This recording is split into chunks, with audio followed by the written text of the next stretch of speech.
রমজান মাস পেয়ে যে গুনাহ মাফ করাতে পারলো না। প্রসিদ্ধ এক হাদিস, নবীজি মেম্বারে উঠতেছিলেন, এক সিঁড়িতে উঠছেন আমিন, দ্বিতীয় সিঁড়িতে আমিন, তৃতীয় সিঁড়িতে আমিন। সাহাবায়ে কেরাম জিজ্ঞাসা করে, ইয়া রাসূলুল্লাহ সাল্লাল্লাহু আলাইহি ওয়াসাল্লাম, আপনি আমিন বললেন 3 বার, কিন্তু কি জন্য বললেন বুঝলাম না। নবীজি তখন 3টা কারণ বলছে। এর মধ্যে একটি কারণ হলো, যেই ব্যক্তি রমজান মাস পেল কিন্তু তার গুনাহ মাফ করাতে পারলো না, সে ধ্বংস হয়ে যাক। দোয়া করছে রুহুল আমিন, আর আমিন বলছে রহমাতুল লিল আলামিন। এই দোয়া কবুল হইছে, কোনো সন্দেহ আছে? কোনো সন্দেহ নাই। এজন্য মা বোনদেরকেও বলবো, যারা আছেন শুনতেছেন, সবাইকে অনুরোধ করব, আর গাফলতির কোনো সুযোগ নাই। এই মাসটা যেন হেলায় খেলায় গোনায় আমাদের কেটে না যায়। এ মাসটা যেন ইবাদতময় হয়, এ মাসটা যেন কোরআনময় হয়, এ মাসে যেন মসজিদের সাথে আমার আপনার সম্পৃক্ততা বেশি থাকে। এই চেষ্টা আমরা করব তো ইনশাআল্লাহ।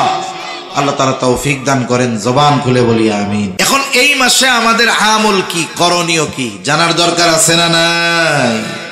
আমরা জানি, তবে এগুলো ঠিক মতো মানি না। 1 নাম্বার, এই মাসে যেই আমল সেটা হলো রোজা। এটা আমাদের জন্য ফরজ। আল্লাহ তাআলা কোরআনুল কারীমের মধ্যে বলেন, ইয়া আইয়ুহাল্লাযীনা আমানু কুতিবা আলাইকুমুস সিয়াম কামা কুতিবা আলাল্লাযীনা মিন ক্বাবলিকুম লাআল্লাকুম তাত্তাকুন। আল্লাহ তাআলা বলেন, হে ঈমানদারেরা, কুতিবা আলাইকুমুস সিয়াম, তোমাদের উপরে রোজা ফরজ করা হয়েছে, যেমনি ভাবে তোমাদের পূর্ববর্তীদের উপরে ফরজ করা হয়েছিল। আল্লাহ তাআলা রোজা ফরজের ঘোষণা দিয়েছেন, সাথে সাথে বান্দা যেন চিন্তা না করে কেমন করে রোজা রাখবো। এই জন্য আল্লাহ তাআলা বান্দাকে জানায় দেন, বান্দা, এই রোজা শুধু তোমাদের উপরে ফরজ করা হয়েছে এমনটা নয়, বরং তোমাদের পূর্ববর্তীদের উপরেও রোজা ফরজ করা হয়েছিল। তোমাদের পূর্ববর্তীদের উপরেও রোজা ফরজ করা হয়েছিল। যখন কোনো বিষয়ের আদেশ নতুন করে কাউকে দেওয়া হয়, মনে করে এই আদেশ মনে হয় আমার আগে এই পৃথিবীতে আর কাউরে দেওয়া হয়নি, তখন তার কাছে কঠিন লাগবে। যদি তারে বলা হয়, আরে মিয়া, তুমি কি প্রথমে এই কাজ করবা নাকি, তোমার আগে কত মানুষে করছে, তখন তার মধ্যে একটা মানসিক চিন্তা আসবে, আমার আগে যদি মানুষেরা কইরা থাকে তাহলে আমি পারবো না কেন? ঠিক কিনা বলেন? এজন্য আল্লাহ তাআলা আদেশ করার পর জানায়া দিলেন, এই রোজা শুধু তোমাদের উপরে ফরজ করা হয়েছে এমনটা নয়, বরং তোমাদের পূর্ববর্তীদের উপরেও এই রোজা ফরজ করা হয়েছিল। পূর্ববর্তীদের উপরে রোজা ফরজ ছিল, আদম আলাইহিস সালাম থেকে নিয়ে প্রত্যেকটা উম্মতের উপরে রোজা ফরজ ছিল, তবে রোজার সিস্টেম ছিল ভিন্ন ভিন্ন। সব উম্মতের উপরে এক ধরনের রোজা আল্লাহ ফরজ করেন নাই। যেমন অতীতের উম্মতদের থেকে জানা যায়, সারাদিন কথা না বলা এটাও ছিল এক ধরনের রোজা।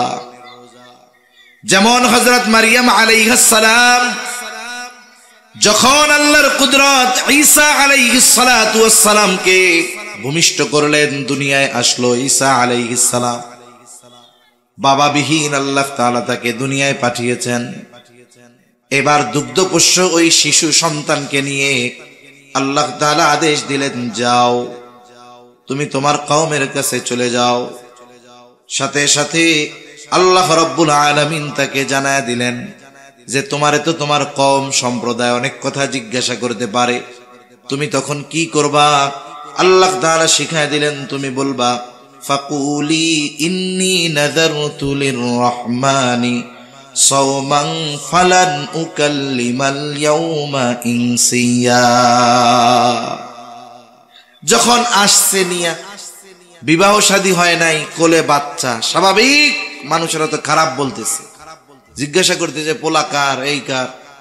সে এখন বলে, আমি আজকে দয়াময়ের প্রতি সাথে ব্যাপারে এই মানত করছি যে আজকে আমি রোজা, আজকে আমি আর কোনো কথা বলতে পারবো না।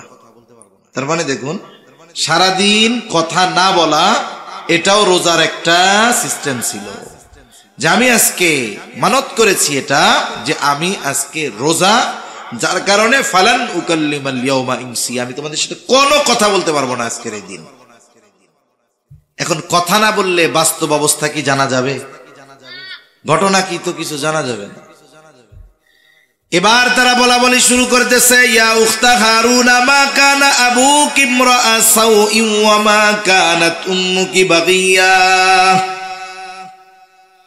হে হারুনের ভগ্নী, তোমার বাবাও তো খারাপ মানুষ না, তোমার মাও তো ব্যভিচারিণী না, এই পোলা বাচ্চা তুমি পাইলা কোথায়? এইবার সে তো আজকে রোজা রাখছে, ইশারা দিয়া বুঝায় দিছে আমি রোজা, আল্লাহর জন্য আজকে আমি রোজা রাখছি, কথা কইতে পারবো না। আল্লাহ রাব্বুল আলামিনের আদেশ, কথা তুমি বলবা না, আল্লাহই তো আদেশ দিয়েছে ওই বাচ্চারে দেখায়া দিবা।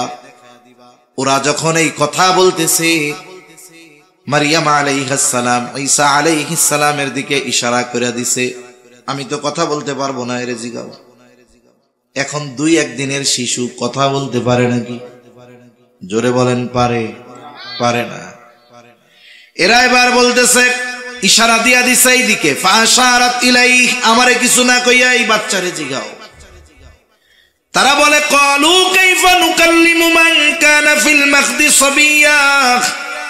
হায় রে, দোলনার শিশু, কোলের শিশু, এ আবার কেমনে কথা বলবে? মূল কথা যেটা, অতীতের উম্মতদের মাঝে রোজার একটা সিস্টেম ছিল, সারাদিন কোনো কথা না বলা। এই উম্মতের জন্য রোজা ফরজ হয়েছে। এই উম্মতের রোজার প্রাথমিক দিকে সিস্টেম কি ছিল? প্রথম দিকে আমাদের উম্মতের উপরে, এই উম্মতের উপরে রোজার সিস্টেম ছিল, সূর্যাস্ত যাওয়ার পরে ইফতার করত। বলে ইফতার করার পর যতক্ষণ না ঘুম যাবে ততক্ষণ খানা দানা সব চলবে, কিন্তু যদি ঘুমায়া যায়, ঘুম থেকে উঠে আর কিছু খাওয়ার সুযোগ নাই। কেউ যদি ইফতার করে আবার ঘুমায়া যাইত, তাহলে তাকে আর পরের দিন সূর্যাস্তের পরে গিয়ে খাওয়া দাওয়া করা লাগতো। এটা ছিল প্রথম দিকের সিস্টেম।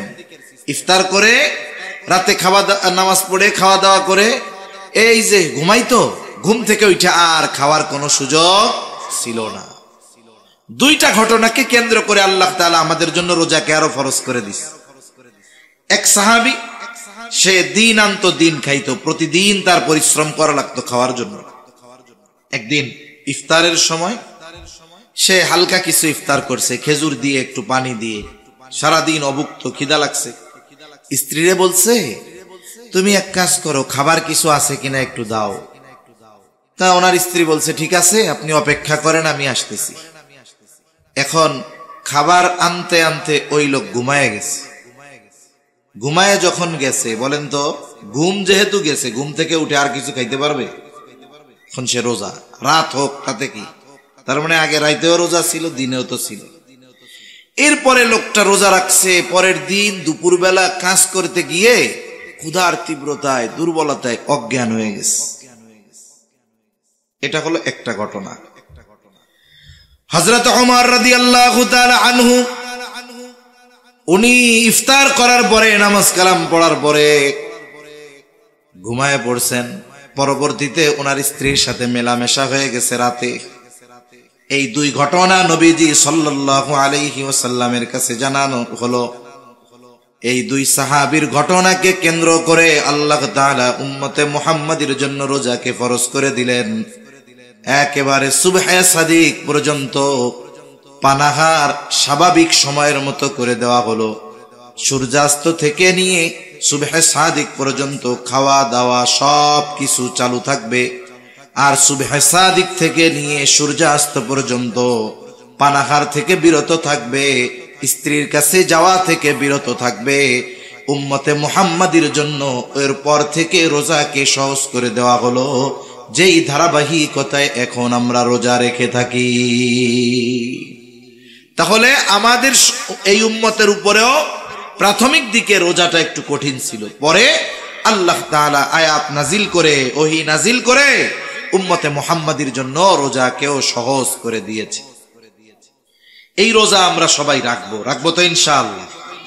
শোনেন, যারা বালেগ হয় নাই এদেরও রাখায় অভ্যস্ত করবে, যদি পারে রাখবে, যদি দেখা যায় অসুস্থ হয়ে যাচ্ছে, পারতেছে না, খেয়ে নেবে, কোনো অসুবিধা নেই। কিন্তু ছোট বাচ্চা এখন থেকে অভ্যস্ত হোক, তাহলে কি হবে? পরবর্তীতে তার জন্য রোজা রাখাটা আশা করা যায় কঠিন হবে না, ইনশাআল্লাহ সহজ হয়ে যাবে। এখন এই কষ্ট করে যে আমরা রোজা রাখবো, এই রোজার প্রতিদান কত বেশি, কত বেশি, অনেক হাদিস বলা যাবে। আমি অল্প কয়েকটা হাদিস আপনাদের সাথে একটু আলোচনা করব। এখন এক নাম্বার বিষয় হলো, রোজা রেখে যদি আমরা হাদিসের ঘোষণা অনুযায়ী প্রতিদানগুলো আল্লাহর কাছে পেতে চাই, তাহলে শুধু সারাদিন না খেয়ে থাকলে হবে না, সারাদিন গুনাহ থেকেও বাঁচতে হবে। এজন্য রাসূলুল্লাহ সাল্লাল্লাহু আলাইহি ওয়াসাল্লাম বলেন, কিছু মানুষের রোজা হলো না খেয়ে থাকার নামান্তর। আবার নবীজি সাল্লাল্লাহু আলাইহি ওয়াসাল্লাম বলেন, যে রোজা রাখলো কিন্তু অশ্লীল ফাহেশা মন্দ গুনার কাজ ছাড়লো না, নবীজি বলেন তার না খেয়ে থাকায় আল্লাহ তাআলার কোনো কিছু আসে যায় না। তার মানে কোন ব্যক্তি যদি রোজা রেখে গুনাহ করে, চোখের গুনাহ, হাতের গুনাহ, জবানের গুনাহ, পায়ের গুনাহ, এই গুনাহ যদি করে, তাহলে তার রোজাটা কি হয়? শুধু ফরজ আদায় হয়। ওই রোজার দ্বারা যে প্রতিদানের কথা আসছে হাদিসে, এগুলো কিছুই সে পাবে না। রোজার প্রতিদান পাওয়ার জন্য রোজা হতে হবে গুনাহমুক্ত। গুনাহযুক্ত রোজা যদি হয়, তাহলে ওই রোজা কেমন যেন 133 পেয়ে পাশ করার মতো। 133 পেয়ে যে পাশ করবে, সে এই পাশের কথা মানুষের সামনে বলতেও লজ্জা পাবে, ঠিক কিনা বলেন?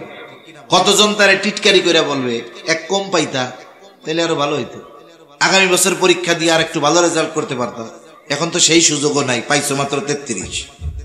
এরকম টিটকারি করবে মানুষ তাকে। আর যে পাশ করছে কিন্তু 190 পাইছে, 95 পাইছে, ও মানুষের সামনে বুক ফুলায় বলবে আমি গোল্ডেন এ প্লাস পাইছি, ঠিক কিনা বলেন? তাহলে দুইজনেই পাস, 33 পাওয়া পাস আর 190 পাওয়া পাস, দুইটা কি সমান? আমি আপনি সারাদিন কষ্ট করে না খেয়ে থাকলাম, তৃষ্ণায় কষ্ট করলাম, ক্ষুধায় কষ্ট করলাম, এখন যদি একটু গুনার কারণে প্রতিদান বঞ্চিত হয়ে যায়, এর চাইতে বোকামি আর কোনো কিছু হতে পারে? এজন্য রোজা রেখে অনেকে সময় কাটানোর জন্য মোবাইল দেখবে, টেলিভিশন দেখবে, গল্প গুজব করবে। আমার মা বোনেরা, রোজার মাস 2 বেলা রান্না বান্না নাই, সকালে আর রাত দুপুরে, এবার বসে বসে 3-4 জন এক জায়গায় হয়ে দুনিয়ার সব গল্প শুরু করবে। দেখা যাবে এটা একসময় গীবতের মজলিস হয়ে গেছে, ঠিক কিনা বলেন? এজন্য রোজা রেখে সকল ধরনের গুনাহ থেকে যদি না বাঁচি, বলে ওই রোজা রাখা না রাখায় আল্লাহর কিছু আসে যায় না। ফরজটা আদায় হলো ঠিক, কিন্তু রোজার প্রতিদান থেকে সে বঞ্চিত হলো। এজন্য আমরা সবাই রোজার প্রতিদান চাইতো। রোজার প্রতিদান কত বড়! রাসূলুল্লাহ সাল্লাল্লাহু আলাইহি ওয়াসাল্লাম বলেন, হাদিসে কুদসি আল্লাহ তাআলা বলেন, কুল্লু আমাল ইবনে আদম লাহু ইল্লা সিয়াম। নবীজি সাল্লাল্লাহু আলাইহি ওয়াসাল্লাম বলেন, আল্লাহ তাআলা বলেছেন, বনি আদমের প্রত্যেকটা আমল তার নিজের জন্য, ইল্লা সিয়াম, রোজা ছাড়া। আল্লাহ তাআলা বলেন, আস-সাওমু লি ওয়া আনা আজজি বিহি। বান্দা রোজা তার জন্য নয়, বরং আমার জন্য রাখে। এই জন্য আল্লাহ তাআলা জানায় দেন, ওয়া আনা আজজি বিহি, আমি তার রোজার প্রতিদান দিব। সুবহানাল্লাহ বলেন। তার মানে রোজাদার যদি গুনাহ মুক্ত রোজা রাখতে পারে, তাহলে তার রোজার প্রতিদান স্বয়ং যিনি দিবেন তিনি কে? কোন কোন মুহাদ্দিস বলেন যে রোজার প্রতিদান হলো স্বয়ং আল্লাহ নিজে, স্বয়ং আল্লাহ নিজে। এক রাজার 4 বউ। কয় বউ? জোরে কন না, কয় বউ? এনে কেউ আসেননি 4 বউ? না, এই জায়গা নাই, পাওয়া যাবে না। এখন দেখেন 4 বউ একজন। এখন ওই রাজা তার 4 বউরেই বলছে, আজকে আমার রাজ্যের ধনভাণ্ডার তোমাদের জন্য ওপেন, খুলে দিলাম, যার যা মন চায়, যত মন চায় নেও। এইবার একজন যাইয়া স্বর্ণের গোডাউন ধরছে, আর একজন যাইয়া হীরার গোডাউন ধরছে, আর একজন গিয়ে মণিমুক্তার গোডাউন ধরছে, আর একজন রাজার পাশে দাঁড়ায় রয়েছে এরকম, এটা নড়েও না চড়েও না। কিরে ওরা সবাই তো সব লয়ে গেল, তুমি যাও না কেন? বলে আমার কিছু লাগবে না, আমার আপনারে লাগবে। কারে লাগবে জোরে কোন? আমার কিছু লাগবে না, আমার আপনারে লাগবে। কেন? ইমাম গাজ্জালী রাহমাতুল্লাহি আলাইহি কিমিয়ায়ে সাআদাত কিতাবের মধ্যে বলেন, মান লাহুল মাওলা ফালাহুল কুল। হায়রে বলে যার মাওলা যার, বলে সব কিছুই তো তার।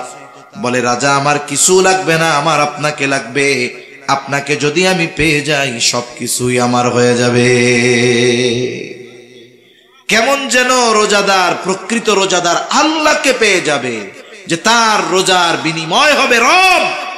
সে আল্লাহর কাছে যা মন চায় তা চাইতে পারবে, আল্লাহ তাআলা তাকে তাই দিবে। সুবহানাল্লাহ। এজন্য বলেন রোজার প্রতিদান স্বয়ং আল্লাহ নিজে। সুবহানাল্লাহ।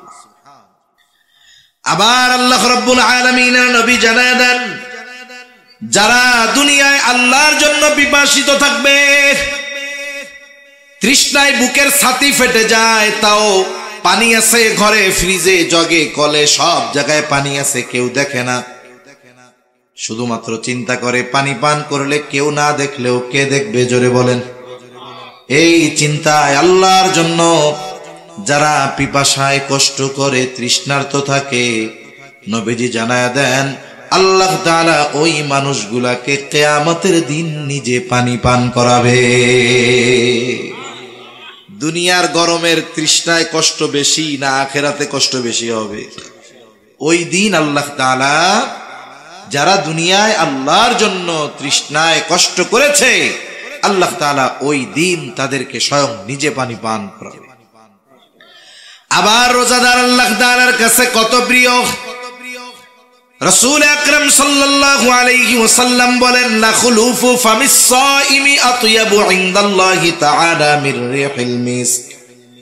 রোজাদার রোজা রাখার কারণে পাকস্থলীতে দীর্ঘ সময় পানি যায় না, খাবার যায় না, যার কারণে পাকস্থলী শুকনা হয়ে যায়। এই কারণে একটা গন্ধ আসে মুখ দিয়া। নবীজি সাল্লাল্লাহু আলাইহি ওয়াসাল্লাম বলেন, রোজাদারের রোজা রাখার কারণে তার মুখে যেই গন্ধ হয়, আল্লাহ তাআলার কাছে রোজাদারের এই মুখের গন্ধটা মেশক আম্বরের চাইতে বেশি প্রিয়। রোজাদারের প্রতি আল্লাহর ভালোবাসা এটার দ্বারা বোঝা যায় যে তার পাকস্থলী খালি, গন্ধ হয় মুখ দিয়ে। মানুষ যদি মানুষের সাথে কথা বলে, যদি গন্ধ আসে দূরে সরে যায়। কিন্তু রোজাদার রোজা রাখার কারণে যেই গন্ধ হয়, এটা আল্লাহর কাছে অপ্রিয় নয়। এর দ্বারা রোজাদার আল্লাহর কাছে কত প্রিয় এটা মোটামুটি অনুধাবন করা যায়। এখন যদি ওই মুখ দিয়ে আমি আপনি গীবত করি, গীবত বুঝেন? একজনের অনুপস্থিতিতে তার দোষ ত্রুটি চর্চা করা, আলোচনা করা, মজা নেওয়ার জন্য, তার সংশোধনের জন্য নয়, শুধুমাত্র মজা নেওয়ার জন্য, তাকে হেয় করার জন্য। যেই দোষটা তার মধ্যে আছে তার অনুপস্থিতিতে যদি আলোচনা করা হয় মজা নেওয়ার জন্য, তাহলে এটা হলো গীবত। গীবত এটা মৃত ভাইয়ের গোশত খাওয়ার চাইতেও জঘন্য, নাউজুবিল্লাহ বলে। এজন্য আমাদের সমাজে গীবত এটা হয়ে গেছে ঘি ভাতের মতো। কি ভাতের মতো? ঘি ভাতের মতো। মসজিদের মধ্যেও গীবত আছে না নাই? মসজিদের মধ্যে আল্লাহর ঘরে যাইয়াও গীবত করে। যে কোনো মজলিসে দুই চারজন এক জায়গায় বসলে আর একজনের নামে গীবত শুরু হয়ে যায়। অথচ আল্লাহ রাব্বুল আলামিন বলেন, ওয়ালা ইয়াগতাব বা'দুকুম বা'দা আইয়ুহিব্বু আহাদুকুম আন ইয়াকুলা লাহমা আখিহি মাইতান ফাকারিহতুমুহ। আল্লাহ তাআলা বলেন, তোমরা পরস্পর পরস্পরের গীবত করো না। আইয়ুহিব্বু আহাদুকুম, তোমাদের মধ্যে কেউ কি এটা পছন্দ করো? আন ইয়াকুলা লাহমা আখিহি মাইতা, মৃত ভাইয়ের গোশত খাওয়া তোমাদের মধ্যে কেউ কি পছন্দ করো? আল্লাহ বলেন, ফাকারিহতুমুহ, মৃত ভাইয়ের গোশত খাওয়া তোমরা অপছন্দ করো। অথচ গীবত করার মাধ্যমে কেমন যেন সে মৃত ভাইয়ের গোশত খায়। এজন্য গীবত যদি করি, গুনাহ চর্চা যদি করি, তাহলে তো গাল দিয়া ওই গন্ধ না, বাইরবে পচা গোশতের গন্ধ। ঠিক কিনা বলেন? রোজাদারদের স্পেশালিটি কি? রোজাদারদের সম্মান কত আখিরাতে, কিয়ামতে? নবীজি সাল্লাল্লাহু আলাইহি ওয়াসাল্লাম বলেন, ইন্না ফিল জান্নাতি বাবান ইউকালু লাহুর রায়্যান। নবীজি সাল্লাল্লাহু আলাইহি ওয়াসাল্লাম বলেন, জান্নাতের একটা দরজা আছে, সেই দরজার নাম হলো রায়্যান। ওই দরজা দিয়ে কিয়ামতের দিন রোজাদারেরা প্রবেশ করবে। রোজাদার ব্যতীত অন্য কেউ ওই দরজা দিয়ে প্রবেশ করতে পারবে না। এটা রোজাদারদের জন্য আলাদা এক সম্মাননা, সম্মান। ফেরেশতারা আহ্বান করবে, ফাআইনাস সাইমুন, কোথায় রোজাদারেরা, কোথায়? এবার রোজাদারেরা আসবে, ঢুকবে, এরপরে বন্ধ করে দেওয়া হবে। রোজাদারেরা ঢোকা শেষ, আর একটা ব্যক্তিকেও এই দরজা দিয়ে ঢুকতে দেওয়া হবে না। এই যে রোজা রাখতেছি, এটা জাহান্নাম থেকে বাঁচার ঢাল হচ্ছে। শত্রুর অস্ত্রের আঘাত থেকে যেমন ঢালের মাধ্যমে, তীর বর্ষা তলোয়ারের আঘাত থেকে মানুষ নিজেরা রক্ষা করে যুদ্ধের ময়দানে, অনুরূপ ভাবে রোজা হবে তার জাহান্নামের আগুন থেকে বাঁচার ঢাল। আস-সাওমু জুন্নাতুন, রোজা হলো ঢাল স্বরূপ। কিন্তু নবীজি জানায় দেন, গুনার মাধ্যমে, পাপের মাধ্যমে এই ঢালকে আমরা নষ্ট করে ফেলতেছি। এজন্য গুনাহ মুক্ত রোজা হবে আমাদের, বলেন ইনশাআল্লাহ। আল্লাহ তৌফিক দান করেন। আমি যদি রোজা যথাযথভাবে রাখি, এই রোজা কিয়ামতের দিন আমার আপনার জন্য সুপারিশ করবে। সুবহানাল্লাহ বলেন। হাদিসের মধ্যে আসছে, নবীজি সাল্লাল্লাহু আলাইহি ওয়াসাল্লাম বলেন, আস-সিয়াম ওয়াল কুরআন ইয়াশফাআন লিল আবদি ইয়াওমাল কিয়ামাহ। সিয়াম এবং কোরআন কিয়ামতের দিন বান্দার জন্য আল্লাহর কাছে সুপারিশ করবে। সিয়াম বলবে, আয় রব, ইন্নী মানাতুহু আত-তাআমা ওয়াশ-শাহাওয়াতি বিন-নাহার ফাশাফি'নি ফীহি। আয় আল্লাহ, আমি তাকে দিনের বেলা পানাহার থেকে, স্ত্রীর কাছে যাওয়া থেকে বিরত রেখেছি, তার ব্যাপারে আপনি আমার সুপারিশ কবুল করেন। আবার কোরআন আল্লাহর কাছে বলবে, আয় রব, ইন্নী মানাতুহুন নাওমা বিল-লাইল, আমি তারে রাতে ঘুমানো থেকে বাধা প্রদান করেছি, ঘুমাইতে দেই নাই। সে আমাকে তিলাওয়াত করেছে, ফাশাফি'নি ফীহি, আপনি তার ব্যাপারে আমার সুপারিশ কবুল করেন। কোরআন আর রোজা সুপারিশ করবে। নবীজি সাল্লাল্লাহু আলাইহি ওয়াসাল্লাম বলেন, ফায়ুশাফফাআন, আল্লাহ তাআলা ওই ব্যক্তির ব্যাপারে রোজা এবং কোরআনের সুপারিশ কবুল করবে। কিয়ামতের দিন বাপ চিনবে? জোরে বলেন, পরিচয় দিবে? গাড়ে পাড়া দিয়া জান্নাতে যাওয়ার চেষ্টা করব। এরকমও বলবে, তাফসীরের মধ্যে আসছে যে আল্লাহ সারা দুনিয়ার সব মানুষকে জাহান্নামে দিয়ে হলেও আমারে আপনি জান্নাত দিয়ে দেন। ওই দিন এই কোরআন, এই সিয়াম, রোজা আমার আপনার জন্য সুপারিশ করবে। এজন্য রমজান মাসে প্রথম আমল হলো যথাযথভাবে রোজা রাখা। কিভাবে রোজা রাখা বলেন? যথাযথভাবে। শুধু সারাদিন না খায়া থাকলে হবে না, বরং আমাদের সকল ধরনের গুনাহ থেকেও দিনের বেলা বাঁচতে হবে, সব সময় গুনাহ মুক্ত থাকতে হবে। 2 নম্বর আমল,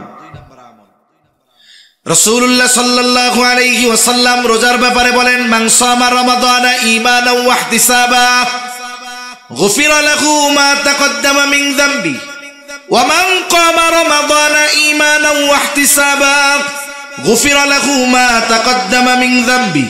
নবীজি সাল্লাল্লাহু আলাইহি ওয়াসাল্লাম বলেন, যে ঈমানের সাথে সওয়াবের আশায় রমজান মাসে রোজা রাখে, আল্লাহ তাআলা তার বিগত জীবনের সব গুনাহগুলো মাফ করে দেয়।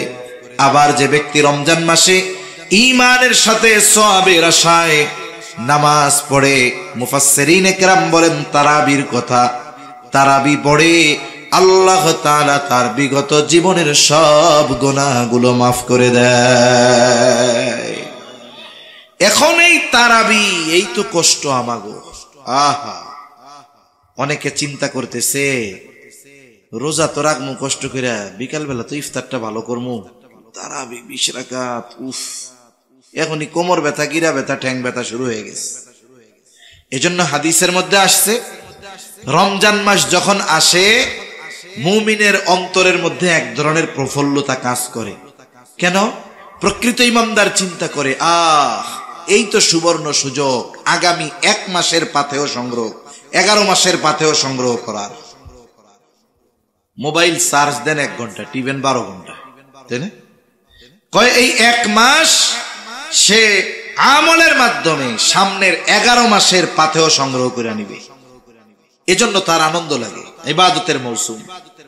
আর মুনাফিক যেগুলা রোজায় যেগুলা মনে করেন ওই ওয়াজে নাই মাইকে শুনতেছে, যেই কইছি যে কালকে তো তারাবি শুরু, ওর চিন্তা শুরু হয়ে গেছে পরশুদিন তো আর দুপুরে রান্না হইব না। হ্যাঁ রে, পরশুদিন আর দুপুরে রান্না হবে না রে। আমার মা বোনরা এমনি যা করুক আর না করুক রোজার মাসে রোজা ঠিক মতো রাখে, ঠিক কিনা বলেন? আর যদি খাইতে চায়, খাওয়ানোর কথা যদি কয়, একবারে সব ডিবিলে ধুইয়া দিব একবারে। বুড়া বেটা হয়েছে, খাটাস, কবরের মধ্যে ঠ্যাং একটা গেছে, এখনো রোজা রাখে না, অথচ পোলাপান রোজা রাখতেছে। এখন ওনার টেনশন শুরু হয়ে গেছে, খাইতে হইব কই, কেমনে খামু, এই যে টেনশন শেষ। ওই তাড়াস বাজারে দেয় সুন্দর মতো পদ্মা আছে, খাস পদ্মা, ওর মধ্যে যে খেয়ে টেয়া বাইরে বের আছে না নাই কোন। এজন্য যারা মুনাফিক, নবীজি সাল্লাল্লাহু আলাইহি ওয়াসাল্লাম বলেন এই রোজা যখন আসে এটা তাদের জন্য কষ্টের কারণ হয়ে যায়। এখন এই যে রোজার মাস, তারাবি পড়তে হবে। আমাদের অনেকের চিন্তা শুরু হয়ে খতম তারাবি কেমনে পড়বো। আবার যদি খতম তারাবি পড়ে হাফেজ সাহেব, তাইলে অন্য মসজিদে কয় মিনিটে হয় হিসাব করে, 8টায় শুরু করছে তারাবি, ও গো 8:30 শেষ, আমাকে 3 মিনিট বেশি লাগছে, 8:33। হাফেজ সাহেব এসে, হাফেজ সাহেব আমরা কিন্তু বাইরে যেতেছি, আমাকে 25 মিনিটে শেষ করা লাগবে। আছে না নাই কোন? আপনারা কে কইছে খতম তারাবি পড়তে? আপনি সূরা তারাবি পড়েন বাড়ি গিয়ে আস্তে আস্তে। হাফেজ সাহেব কোরআন তিলাওয়াত করবে, কয় মিনিট বেশি লাগে শুদ্ধভাবে পড়লে? হাফেজ সাহেব সুন্দর মতো 1.5 পারা যখন প্রথম 6 দিন পড়বে, প্রতি পারায় সে যদি 30 মিনিট সময় নেয় তিলাওয়াতের জন্য, রুকু সেজদা এগুলা তো আর কমানোর সুযোগ নাই, নাকি সেজদা 2টার জায়গায় 1টা দিলে হয়ে যাবে? মাশাআল্লাহ হবে, 2টাই তো দিবে। কমপক্ষে রুকুর মধ্যে সুবহান রাব্বিয়াল আযীম 3 বার তো বলবে নাকি? সুবহান রাব্বিয়াল আলা কমপক্ষে তো 3 বার বলবে নাকি? এইগুলা তো আর কমানোর সুযোগ নাই। তিলাওয়াত কতটুকু দ্রুত পড়া লাগে? 1 পারা হাফেজ সাহেবরে যদি 1.5 মিনিট করে প্রতি পৃষ্ঠায় সময় দেওয়া হয়, তাহলে সে মোটামুটি দ্রুততার সাথে শুদ্ধভাবে পড়তে পারবে। আর যদি সে প্রতি মিনিটে 1 পৃষ্ঠা পড়তে চায়, পড়তে পারবে, কিন্তু পরিপূর্ণ শুদ্ধ আর স্পষ্টভাবে হবে না। এখন দেখুন, সে যদি 20 মিনিটে পড়ে আর যদি 10টা মিনিট সময় আমরা বেশি দেই, তাহলে তিলাওয়াত সুন্দর হবে। কোরআন তিলাওয়াত করলে শুধু সওয়াব হয় তা না, কিছু তিলাওয়াতকারী তিলাওয়াত যখন করে কোরআন তারে লানত দেয়। ওরে আল্লাহ, কারে পড়াইছেন আমারে পড়ার লাগি? রেইলি হাফেজ আছে, শুরু করো মুসল্লি কিচ্ছু বুঝলো না, কোন লাভ হইছে? কমপক্ষে তো শব্দগুলো স্পষ্ট উচ্চারণ হতে হবে। যারা শুনতেছে তাদের শব্দগুলো মুখস্থ নাই, তবে শব্দটা বুঝতে তো হবে। এতটুকু ভাবে যদি কোরআন পড়ে 10 মিনিট সময় বেশি লাগে। কয় মিনিট? এখন 20 রাকাতে 10 মিনিট একবারে লাগে না 20 বারে লাগে? তার মানে প্রতি রাকাতে কয় মিনিট বেশি হয়? 30 সেকেন্ড। কয় সেকেন্ড? আধা মিনিট। আরে ভাই, এই আধা মিনিট সময় প্রতি রাকাতে বেশি দাঁড়াইতে আপনার আমার ঠ্যাং ব্যথা হয়ে যায়। আহা, এটা বড় দুঃখের ব্যাপার। এজন্য আমরা মানসিকভাবে প্রস্তুতি নিব। কোরআন শোনার জন্যই তারাবি পড়ব। কোরআন নিজে পড়তে পারতেছি না, তারাবিতে শুনতেছি। রাসূল সাল্লাল্লাহু আলাইহি ওয়াসাল্লাম জিবরাইল আলাইহিস সালামরে শুনাইছেন। এজন্য কোরআন শোনা শোনানো দুটাই আমলি কাজ, ফেরেশতার আমল, জিবরাইল আলাইহিস সালামের আমল। এজন্য আমরা তারাবিতে হাফেজ সাহেবদেরকে তাড়াহুড়ো করতে বলবো না। বলবো যে দেখেন, একটা মাস আমরা কোরআন শুনতেছি, আপনি আমাদেরকে শুদ্ধভাবে দৃষ্টিরতার সাথে সবকিছু ঠিক রেখে যতটুকু তাড়াতাড়ি পড়া যায় এর চাইতে দ্রুত পড়ার দরকার নাই। তাহলে তারাবিটা আমরা একটু রিল্যাক্সে পড়বো, সময় নিয়ে পড়বো, সুন্দরভাবে শুনবো ইনশাআল্লাহ। 3 নাম্বার, যেহেতু কোরআন নাজিলের মাস, এই মাসে আমরা কোরআনের জন্য সময় বেশি দিব। সারা বছর সময় হয় না, চেষ্টা করব রমজানে কমপক্ষে 1 খতম কোরআন পড়ার। অনেকে আছে প্ল্যানিং না থাকার কারণে শুরু করে খুব জোশ নিয়া, লাস্টে কিছুই হয় না। প্রথম দিন 4 পারা, পরের দিন 3 পারা, এর পরের দিন হত্যা পড়ছে, আর পড়ে না। আর গিয়া সবে কদরের দিন ধরছে একটু 27 রমজান, মাস শেষে হয়েছে মাত্র 10 পারা, শেষ করতে পারেনি। ওইটা বাদ দিয়ে প্রত্যেক দিন কম কম হোক, কিন্তু ধারাবাহিক ভাবে হোক।